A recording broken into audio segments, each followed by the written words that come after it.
Mr. Jones owned a cotton plantation and many slaves. One day he was talking to the owner of the plantation next to his, and Mr. Jones was lamenting the fact that times were tough. He was having to work his slaves harder than ever, and was having trouble with some of them being disobedient or trying to run away. The other plantation owner said he knew someone who could help. Day 1. One day Mr. Jones called his slaves together so a man named Mr. Smith could talk to them. Before beginning, Mr. Smith whispered to Mr. Jones, "Whatever I say, do not contradict me or interfere, and I promise you your slave troubles will end." "My name is Mr. Smith," he said to the slaves, "and this may be the happiest day of your lives. From today forward, you will no longer be slaves, but free men." Mr. Jones was so shocked he started to step forward, but Mr. Smith gestured for him to remain silent. He did, only because the other plantation owner had spoken so highly of Mr. Smith's skills.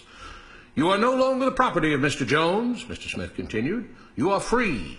No more would you be forced to labor for the benefit of Mr. Jones. Now you can work for yourselves." Now the slaves were all murmuring and looking at each other. Many were smiling, many were looking puzzled. "In fact, you are now free to leave the plantation whenever you want," Mr. Smith said. "However, since we are surrounded by other plantations, if you leave, some other plantation owner will likely claim you as his own the moment you set foot on his property. So I urge you not to risk your newfound freedom by doing something so foolish. Instead, I suggest that you stay here, no longer as slaves, but as willing participants and part owners of this plantation. Yes, this is now your plantation." Mr. Jones bit his tongue to keep from objecting.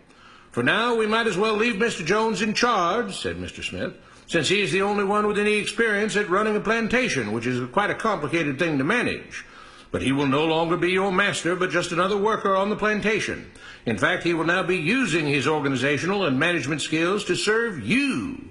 Whatever problems you may have had with him before, you are now all equals, and you need each other to make this work. If we all cooperate and work together, we can all reap the benefits together.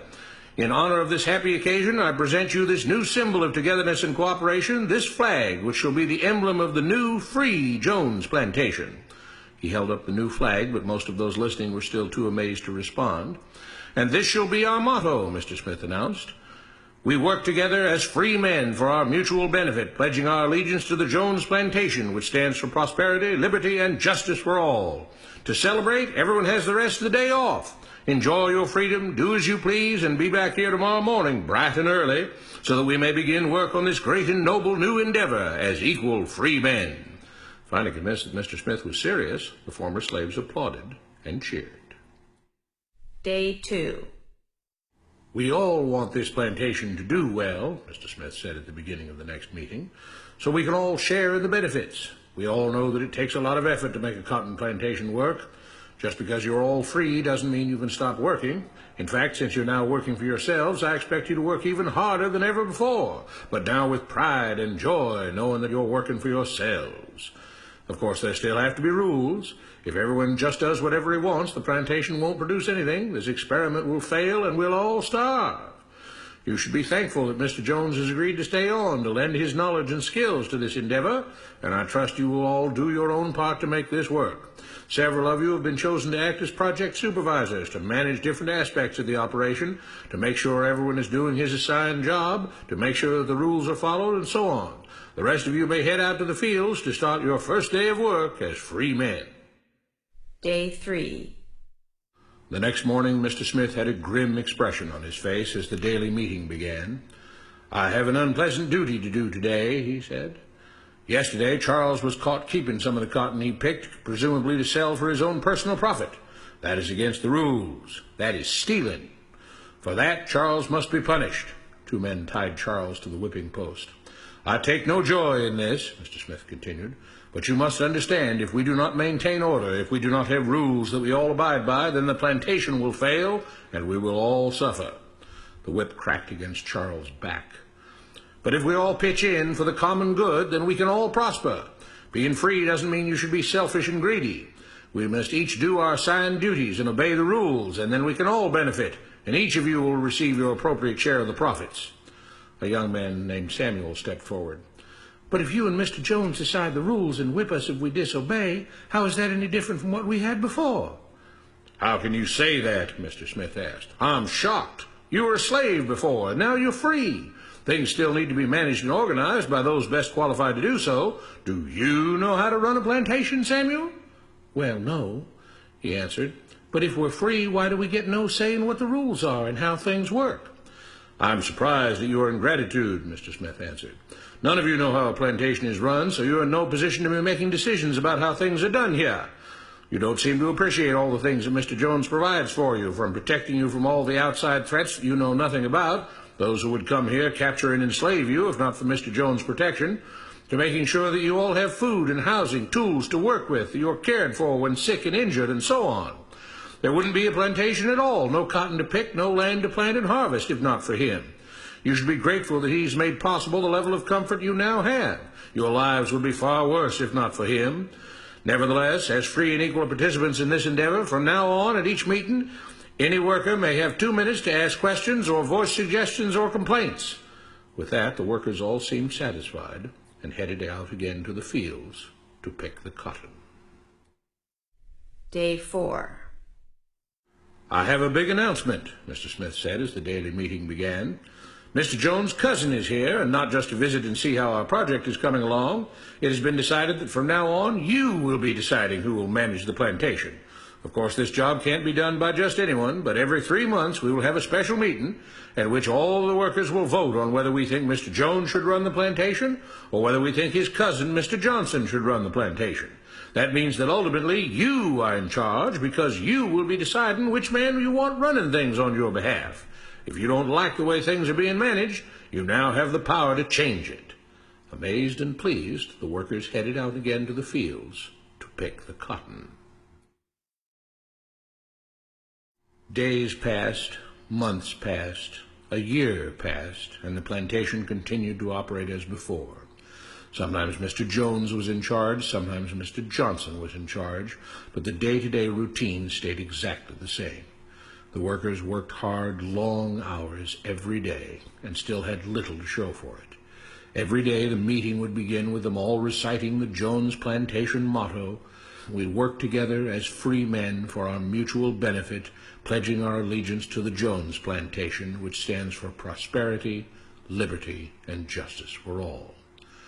One day Mr. Smith announced, "Samuel is asked to say a few words this morning, and whatever the rest of us may think of his ideas and opinions, we are all free here, and that means we are all allowed to speak our minds. So, Samuel, you have 2 minutes. Begin." Samuel stepped forward, looking scared.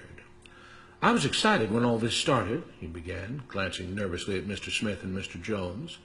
"But don't you all see what's happened here? Nothing's changed. We're all still slaves." There were grumbles of disagreement from the crowd. "They tell us what to do and whip us if we don't.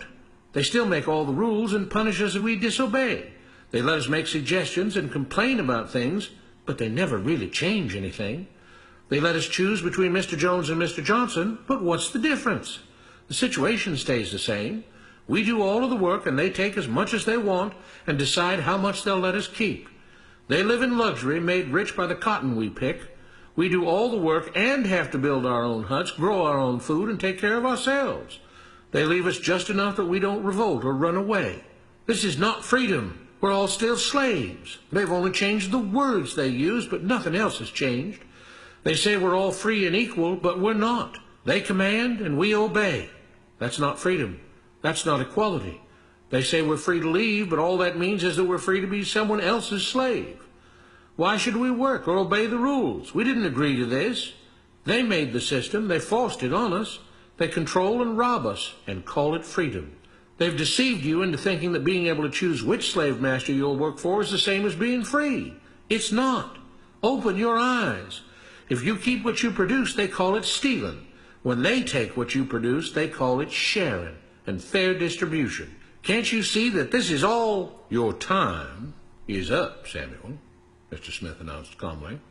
At his gesture, 2 supervisors grabbed Samuel by the arms and led him to the whipping post. "I'm sorry, Samuel, but you've broken the rules.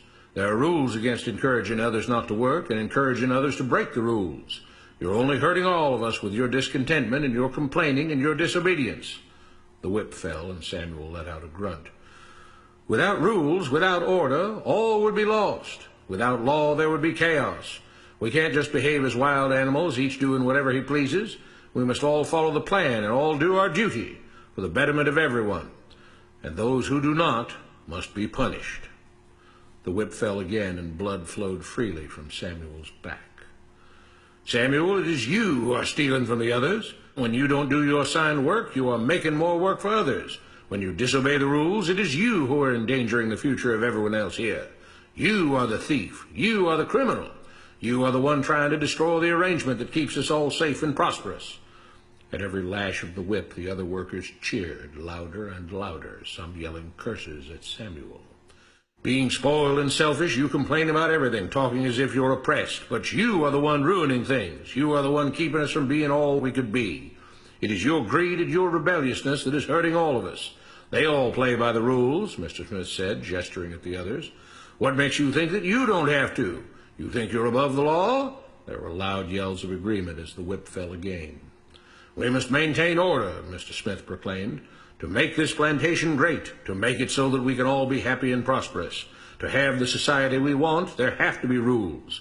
We all have to contribute our fair share to this great endeavor, and we cannot tolerate actions and attitudes that seek to undermine the amazing things that together as free men we have achieved and will continue to achieve. Mr. Jones was smiling as he gave Mr. Smith a pat on the back. The crowd was cheering so loudly that none of them had noticed that Samuel had died. What you have been taught about government and politics is no more accurate or reasonable than what Mr. Smith taught the slaves. If you're ready to look through the veil of rhetoric and propaganda to see the reality beneath, get a copy of The Most Dangerous Superstition. It will change the way you see the world.